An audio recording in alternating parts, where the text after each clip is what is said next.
جو ابتدا میں ایک وظیفہ میں آپ کو عرض کروں گا نا ناظرین، وہ ہے ایک ایسا وظیفہ جو تقریباً لوگ جب اس مسئلے میں گھر جاتے ہیں نا، تو وہ چاہتے ہیں کہ کسی طرح جلد از جلد بس میں اس چیز سے رہائی پالوں۔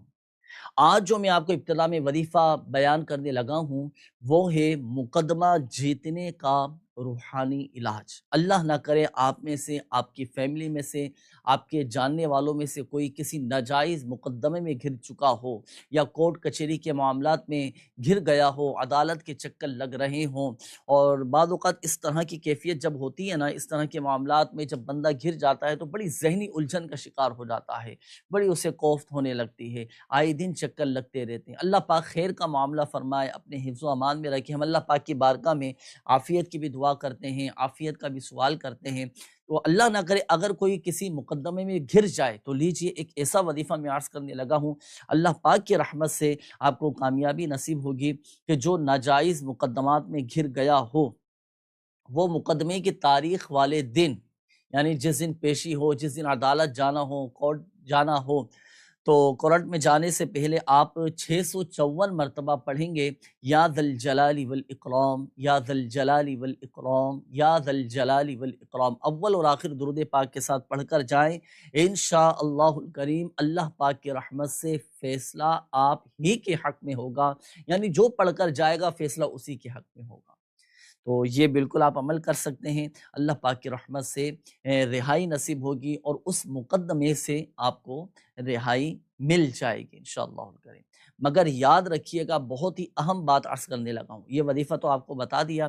دیکھیں، جب آپ کسی ناجائز مقدمات میں گھرے ہوں نا، یعنی اگر آپ حق پر ہیں تو ہی پھر اس وظیفے کو پڑھنے کا معمول بنائیے گا، حق پر ہوں تو ہی یہ وظیفہ کیجیے گا، کہ ناحق پڑھنے والا از خود مصیبت میں مبتلا ہو سکتا ہے، نہیں؟ اور اولاً تو ہمیں ویسے بھی کسی کے ساتھ ناجائز کرنا نہیں ہے، کسی کا حق نہیں دبانا، کسی کے ساتھ غلط بیانی نہیں کرنا، جھوٹی گواہی نہیں دینا، کسی پر تہمت نہیں لگانا، کسی پر بہتان نہیں لگانا، یہ تو ویسے ہی کبیرہ گناہ ہیں۔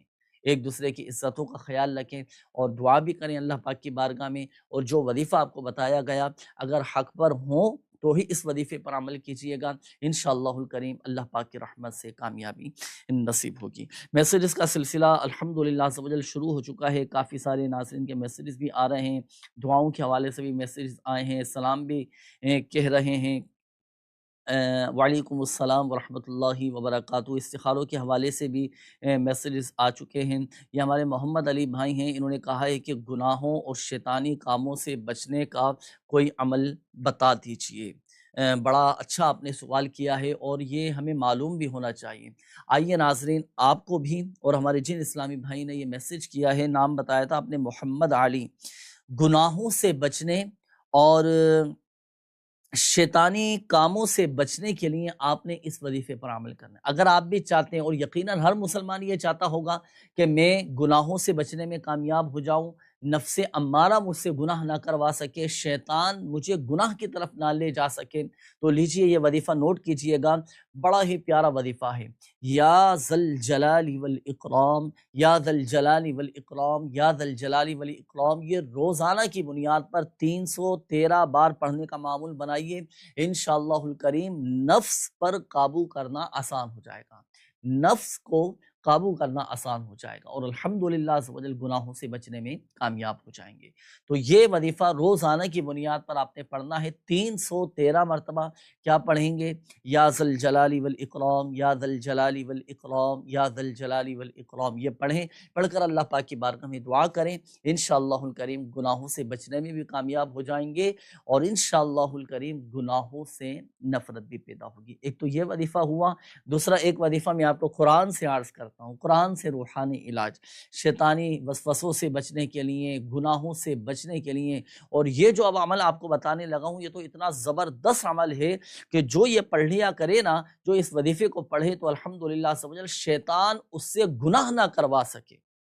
جو کوئی نماز فجر کے بعد 11 مرتبہ سورہ اخلاص پڑھے، قل هو اللہ احد شریف، تو پورا دن شیطان اس سے گناہ نہ کروا سکے، جب تک کہ یہ پڑھنے والا خود اس گناہ کو نہ کرے۔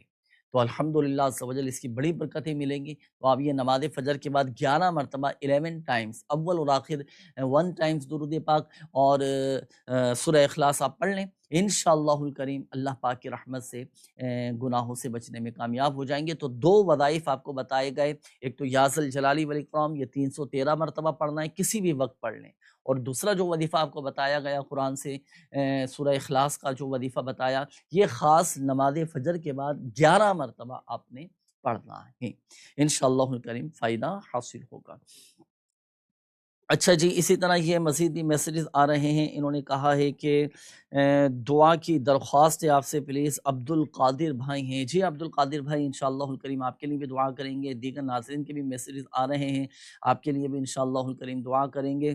اور اسی طرح اور بھی میسیجز آئے ہیں، یہ ایک میسیج آیا ہے، انہوں نے کہا ہے کہ نماز میں دل نہیں لگتا، تو اس کے لیے مجھے کوئی وظیفہ بتا دیجئے۔ تو دیکھیں، نماز فجر کے بعد اپنا سیدھا ہاتھ سینے پر رکھ کر 70 مرتبہ آپ پڑھا کریں، یا فتاح یا فتاح یا فتاح پڑھا کریں، انشاءاللہ الکریم عبادتوں میں نمازوں میں دل لگے گا۔ یہ تو ہوا وظیفہ۔ ایک مشورہ میں آپ کو دوں، دیکھیں صحبت کا بڑا عمل دخل ہوتا ہے، اچھوں کے ساتھ بیٹھیں گے، اٹھیں گے، ان کے ساتھ وقت گزاریں گے، تو الحمدللہ عز و جل اللہ پاک کی رحمت سے ہمارے اندر اچھی عادات پیدا ہوں گی، عبادتوں میں دل لگے گا، نمازوں کا ذہن بنے گا۔ اسی طرح دعا کیا کریں اللہ پاک کی بارگاہ میں، اگر نمازوں میں دل نہیں لگ رہا، عبادت میں حلاوت نہیں مل رہی، سجدوں میں لذت نہیں آ رہی، تو پریشان ہو جانا چاہیے۔ دعا کریں اللہ پاک کی بارگاہ میں، گڑ گڑائیں، روئیں، تہجد میں اٹھیں، خوب گریہ وزاری کریں، توبہ کریں، استغفار کریں، اللہ مجھے عبادت کی حلاوت عطا فرما دے، میرا عبادتوں میں دل لگ جائے، نمازوں میں میرا دل لگے۔ دعا کیا کریں، نیکیوں کی کثرت کریں آپ، انشاءاللہ الکریم اللہ کی رحمت سے عبادتوں میں نمازوں میں دل لگے گا۔ چلو ایک اور عمل چلو میں آپ کو بتا دیتا ہوں، ایک تو یہ کہ الحمدللہ عز و جل جو کوئی روزانہ اپنا سیدھا ہاتھ سینے پر رکھ کر 7 مرتبہ پڑھے یا باعثو یا باعثو یا باعثو، انشاءاللہ الکریم اس کا بھی عبادت میں دل لگے گا۔ آئیے ناظرین، وقت ہوا ہے اب استخاروں کے جوابات کا۔